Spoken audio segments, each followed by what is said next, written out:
నమస్తే, welcome to Disha TV. ప్రస్తుతం మనతో పాటు తెలంగాణ యూత్ కాంగ్రెస్ అధ్యక్షులు శివసేన రెడ్డి గారు ఉన్నారు. తాజా రాజకీయ పరిణామాలు, బీఆర్ఎస్ చేసిన వ్యాఖ్యలు, మరిన్ని విషయాలు తెలుసుకుందాం. ప్రధానంగా మోసపూరిత హామీలతోనే ఈరోజు కాంగ్రెస్ అధికారంలోకి వచ్చిందంటూ 420 అంటూ ఒక నివేదికను కూడా బీఆర్ఎస్ బయటపెట్టింది. ఏం చెప్తారు? 420లకు కాబట్టి వాళ్ళకి ఇప్పుడు అదే విధానంగా చూస్తున్నారు. పచ్చ కళ్ళద్దాలు పెట్టుకుంటే లోకం అంతా పచ్చగా కనబడుతుంది. జాతరలలో దొరుకుతాయి. ఎర్ర కళ్ళద్దాలు పెట్టుకుంటే మొత్తం ఎర్రగానే కనబడుతుంది. 420లకు సమాజంలో ఉండేటోడు ప్రతోడు 420గానే కనబడతాడు. వాళ్ళు 420లు కాబట్టి ఈరోజు కాంగ్రెస్ ప్రభుత్వం వచ్చింది 28 రోజులైంది. 28 రోజులకే ఇంత తుత్తరాగకపోతే ఎట్లబ్బా? ఒక్కటే చెప్తున్నాము, 28 రోజుల్లో 10 ఏళ్లలో మీరు ఇవ్వలేని ఉద్యోగస్తులకు ప్రతి నెల 15వ తారీఖు 20వ తారీఖు ఉద్యోగస్తులకు జీతాలు పడుతుండే. కాంగ్రెస్ ప్రభుత్వం వచ్చి నెల కూడా కాలే. పింఛన్ ఏదైతే 4వ తారీఖు పడదో 4వ తారీఖు వల్ల టంగున వాళ్ళకు పడ్డాయి. రాబోయే రోజుల్లో 1వ తారీఖే ఇస్తామని చెప్పినాం. విద్యార్థులకు నిరుద్యోగులకు ఒక దేవాలయంగా భావించేటువంటి ఏదో టీఎస్పీఎస్సీ ఉందో దాన్ని ప్రక్షాళన చేస్తున్నాం. ప్రక్షాళన చేసి రాబోయే రోజుల్లో విద్యార్థి నిరుద్యోగులకు ఖచ్చితంగా నిష్పక్షపాతంగా ఖచ్చితంగా న్యాయం జరిగే విధంగా ఈరోజు వాళ్ళకు ఉద్యోగాలు ఇవ్వాలన్న ఉద్దేశంతోనే ఆ ప్రక్షాళన దిశగా ఈరోజు పోతా ఉన్నాం. కాంగ్రెస్ పార్టీ అధికారంలోకి వచ్చిన ఒక నెల గడవక ముందుకే విద్యార్థుల పక్షాల నిరుద్యోగుల పక్షాల ఎక్కడెక్కడ సమీక్షా వ్యవస్థలు నడుపుతున్నాం. ప్రతి ఒక్క విషయంలో ప్రజలు చూస్తున్నారు. ప్రజలకు కాంగ్రెస్ పార్టీ మీద పూర్తి నమ్మకం విశ్వాసం ఉంది. ఈరోజు ఒక నెల గడవక ముందుకే 6.5 కోట్ల మంది మహిళలు ఈరోజు బస్సు సౌకర్యాన్ని వాడుకున్నారు. దాంతోపాటు హెల్త్కి సంబంధించినటువంటి 10 లక్షల బీమా ఏందో దాన్ని ఈరోజు వాడుకుంటా ఉన్నారు. 48 గంటలు గడవక ముందుకే 2 పథకాలను అమలు చేస్తే ప్రజలు సంతోషంగా ఉన్నదాన్ని జీర్ణించుకోలేక ఈరోజు టీఆర్ఎస్ ప్రభుత్వం దొంగ మాటలతో తప్పుడు సమాచారాన్ని ప్రజల్లోకి పంపించే ప్రయత్నం చేస్తూ ఉంది. ప్రజలు ఎవరు వీటిని నమ్మరు.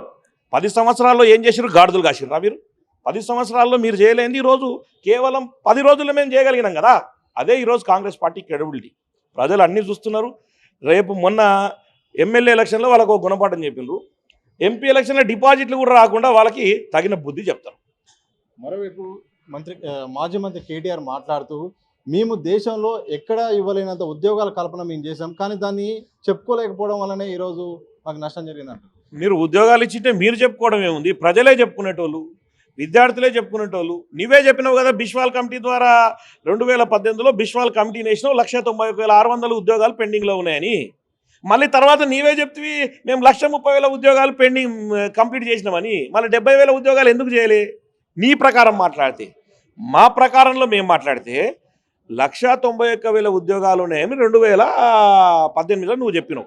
విశ్వాల్ కమిటీ నేసినావు. కమిటీ ద్వారా మీరు ఇచ్చిన నివేదికనే, అది మేము ఇచ్చినది కాదు. మళ్ళీ 2018 నుంచి 2023 వరకు నువ్వు వేసినవి నేను 1,31,000 ఉద్యోగాలు వేసినా అని నీవు చెప్పుకున్నావు. కానీ అవి వేయలే. కాంట్రాక్ట్ బేస్లో ఉండేటువంటి 80,000 ఉద్యోగాలను తీసుకొని వచ్చి వాటిని రెగ్యులరైజ్ చేస్తా అని చెప్పి వాటన్నింటినీ దాంట్లో పెట్టి 1,30,000 తప్పుడు సమాచారాన్ని తీసుకొచ్చినావు. కొత్త ఉద్యోగాలు ఎన్ని వేసినావు అని అడుగుతున్నావు.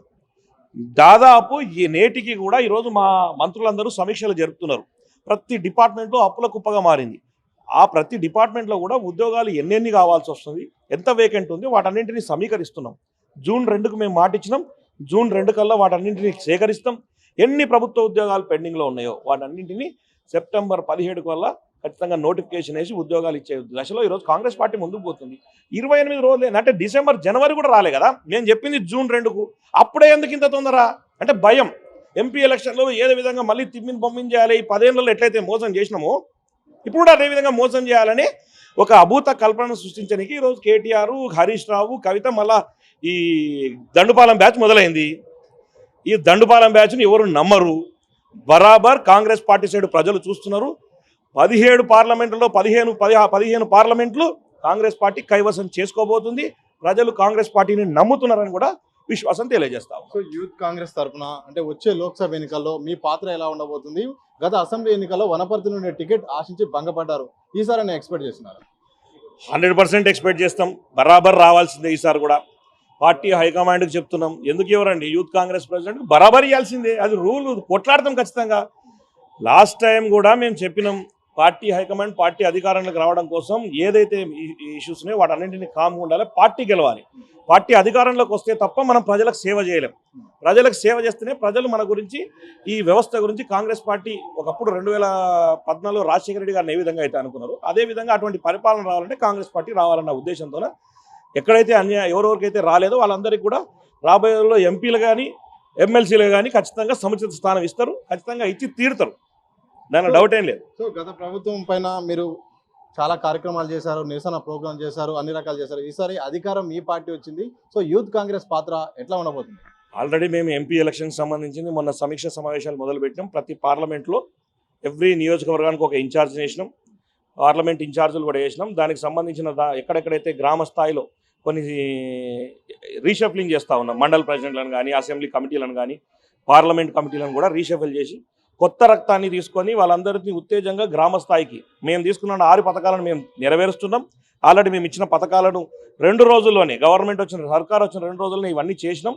మీకు కావాల్సినటువంటిది ఇంకా ఏమేమి ఉన్నాయి ప్రజల్లో కావాల్సినవి తెలుసుకుంటాం. రాబోయే ఎంపీ ఎలక్షన్లో కూడా కాంగ్రెస్ పార్టీ అధికారంలో అంటే పెద్ద ఎత్తున మనం రాహుల్ గాంధీ పెద్ద ఎత్తున ఇక్కడ నుంచి 15 సీట్లు తీసుకొని రాహుల్ గాంధీని ప్రధానమంత్రి చేస్తే బరాబర్ తెలంగాణను కొట్టేటోడు లేదు. 10 సంవత్సరాలు కాంగ్రెస్ ప్రభుత్వంలో 10 సంవత్సరాల వరకు పేద ప్రజలకు కానీ విద్యార్థులకు కానీ నిరుద్యోగులకు కానీ మేము ఆల్రెడీ మీ అందరికీ తెలుసు ఎప్పుడూ లేని విధంగా ప్రజా పరిపాలనగా ఈరోజు అక్కడ ఎవరికి ఏ ఇబ్బంది ఉన్నా వచ్చి పెట్టుకోమని చెప్తున్నాం. ఎవరికి కష్టం వచ్చినా అక్కడికి పోతున్నారు, అక్కడ నెరవేరుస్తున్నారు. అక్కడ జరిగిన దాన్ని కేవలం వారం రోజుల్లో వాళ్ళ క్లియరెన్స్, వాళ్ళకు ఒక ఇన్ఫర్మేషన్ కూడా వస్తుంది. అరే ఈ ప్రాబ్లంతో నేను పోయినా ప్రాబ్లం క్లియర్ అయిపోతుంది. ఇది ప్రజా పరిపాలన కాబట్టి ఈ పరిపాలనను ప్రజలు కోరుకుంటున్నారు. సో చివరి ఒక మాట చెప్పండి, మీరు చాలా ఉద్యమాలు చేశారు, విద్యార్థుల తరపున కానీ చాలా సమస్యలు తీసుకొచ్చారు. ఇప్పుడు మీ పార్టీ అధికారంలోకి ఉంది, మీ యొక్క పాత్ర ఎట్లా ఉంటుంది? నిరసన రూపంలో ఉంటుందా, లేకపోతే మీ ప్రభుత్వం అందుబాటులో ఉంది కాబట్టి మీరు ఈ సమస్యలను నెరవేర్చే అవకాశం ఉంది? ఖచ్చితంగా మేము ఆ ప్రభుత్వంలో చేయని ఏవైతే కార్యక్రమాలు ఉన్నాయో మా దగ్గర కూడా వస్తున్నారు విద్యార్థులు కొందరు, అన్న ఈ నోటిఫికేషన్ వల్ల ఇట్లా ఉంది ఇది వాటన్నింటినీ సరిదిద్దుతున్నాం. వాటన్నింటిని ముఖ్యమంత్రి గారి దృష్టికి తీసుకుపోతున్నాం. ఏ మంత్రి శాఖకుంటో ఆ శాఖ మంత్రి దగ్గర తీసుకుపోతున్నాం. వాళ్ళు కూడా దానికి సంబంధించింది వెంటనే రెస్పాండ్ అయ్యారు. మీరు ఆల్రెడీ మొన్న 2 ఎగ్జామ్స్ ఒకటే దగ్గరే ఉన్నాయని మన పవర్కి సంబంధించిన ఉంటే ఇమీడియట్గా మేము ముఖ్యమంత్రి దృష్టికి తీసుకుపోయినాం. వెంటనే ముఖ్యమంత్రి గారు స్పందించి డేట్స్ చేంజ్ చేయడం కూడా జరిగింది. కాబట్టి ఏదున్నా కూడా విద్యార్థులకు నిరుద్యోగులకు ఇటువంటి సమస్యలు చిన్న చిన్న సమస్యలు వాటన్నింటినీ ఇబ్బందులు లేకుండా తెలంగాణలో ప్రతి ఒక్కరికి న్యాయం జరిగే విధంగా ముందుకు పోతా ఉన్నాం. Thank you. మొత్తంగా ఇది యూత్ కాంగ్రెస్ అధ్యక్షులు శివసేన రెడ్డి గారు పని చెప్తుంది. వచ్చే ఎన్నికల్లో తప్పకుండా కాంగ్రెస్ పార్టీ సత్తా చాటుతుంది. అలాగే యూత్ కాంగ్రెస్ తరఫున కూడా మేము ఎంపీ ఎలక్షన్లో కూడా టికెట్ ఎక్స్పెక్ట్ చేస్తున్నాం. గతంలో నేను వనపర్తి నుండి ఆశపడ్డా, ఈసారి కూడా నేను టికెట్ ఎక్స్పెక్ట్ చేస్తాను, నాకు ఎంపీ స్థానం కూడా కావాలని కూడా చెప్తున్నారు. ఎట్టి పరిస్థితుల్లోనూ కాంగ్రెస్ పార్టీ ఇచ్చిన హామీలను నెరవేరుస్తుంది. బీఆర్ఎస్ ప్రభుత్వం ఎన్ని విమర్శలు చేసినప్పుడు కూడా మేము దాన్ని నెరవేరుస్తాం, ప్రజల్లోకి వెళ్తాం కూడా వారు హామీ ఇచ్చిన సందర్భం మాత్రం చూడొచ్చు. సతీష్, దిశ టీవీ, హైదరాబాద్.